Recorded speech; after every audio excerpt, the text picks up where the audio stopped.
Hemorrhoids or hemorrhoid disease, or the piles, as it is a very common name used, is the very common condition. The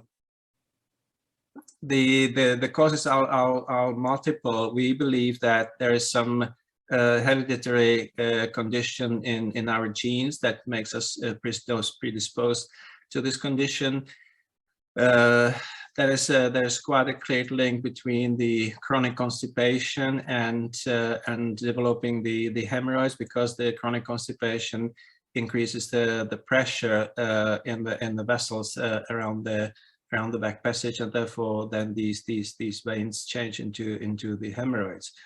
Very common and very known is the contributing factor in terms of the pregnancies, as well as the deliveries, and as well as the hard manual labor when there's a very frequent or common heavy lifting.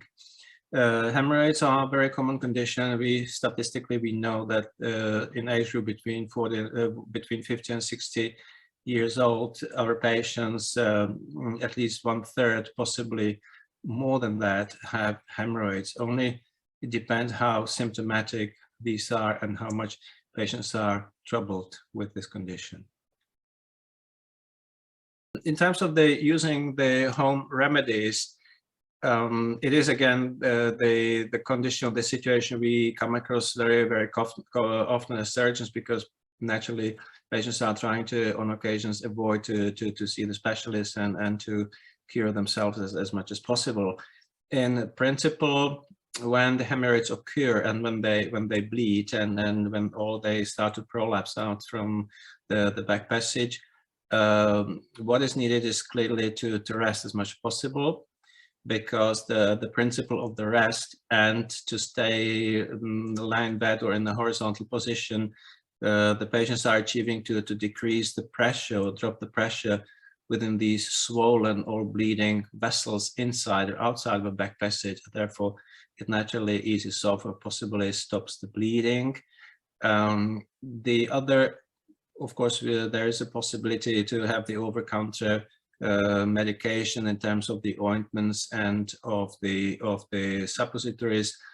Again, there is such a massive variety over the counter in terms of the names and the companies manufacturing these. But as a matter of principle, these are always the drugs that contain the painkiller. They contain the anti-inflammatory drug. On occasions, they can contain the steroid. And of course, then the common effect on these hemorrhoids is to stretch back the dilated, swollen, or injured vessel where the bleeding is happening, or stretch back the inflammation of these hemorrhoids. The benefit is that, of course, the patients can try to cure or to medicate or cure themselves. That means that, of course, that's the help or the way how to start is there. And because, as I said, these medications are over the counter.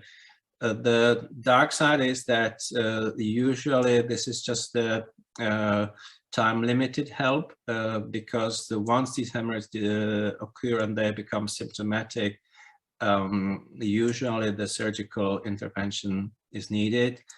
And the other, which is our major concern, and which is the situation we on occasions come across the tragedies in our patients, is that, of course, the rectal bleeding, very common sign of hemorrhoids, unfortunately can be as well the sign of rectal cancer.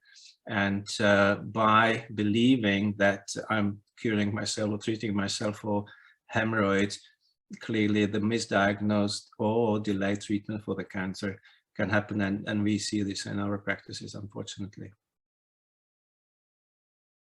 Indication of a surgery is not that black and white to decide, but in principle, I believe that there are two parameters we look into. First of all, the rectal bleeding can be the sign of a much more serious condition, which is the rectal cancer. So before we suggest the patient, offer patient to operate on hemorrhoids, we should be certain that we are dealing with the hemorrhoids only, that we are not missing this very serious cancer condition. That is the first.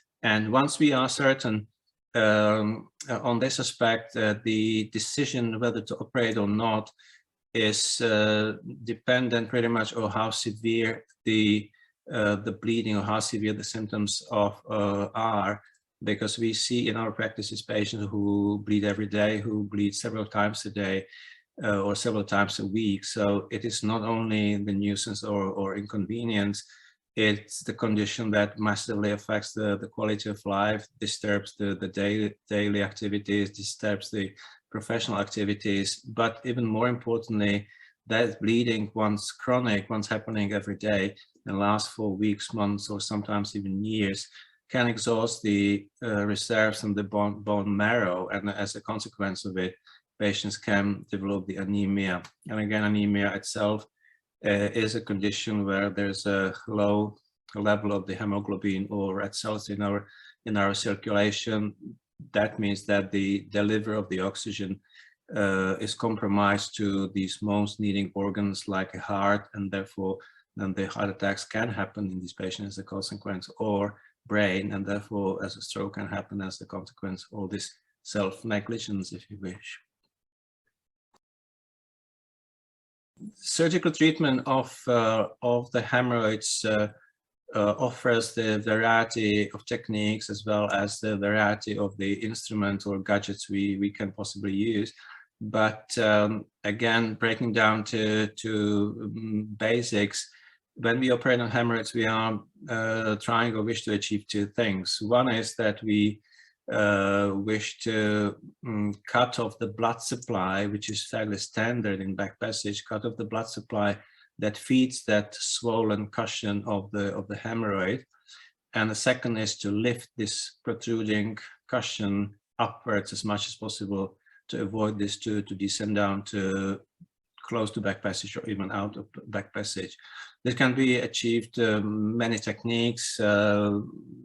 Currently on the market, we have the rubber banding, we have the ligation hemorrhoidectomy, we use the stapling technique, we use the diathermy blade, we use the ultracision blade, we use the ligation, which is guided by the ultrasound probe.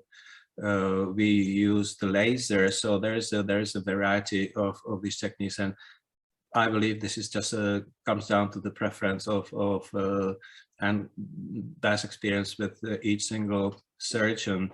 But as I said, the principle of that operation pretty much is always the same. In terms of the non-surgical treatment options, we or patients are very limited.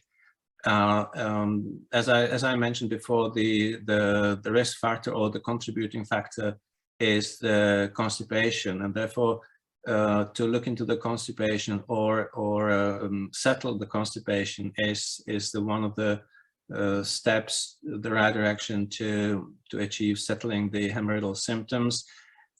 In nowadays, when people ration, don't look after themselves properly, the overall people drink very little of fluids, and therefore bowel is the only place, the only organ that organism can spare the fluids.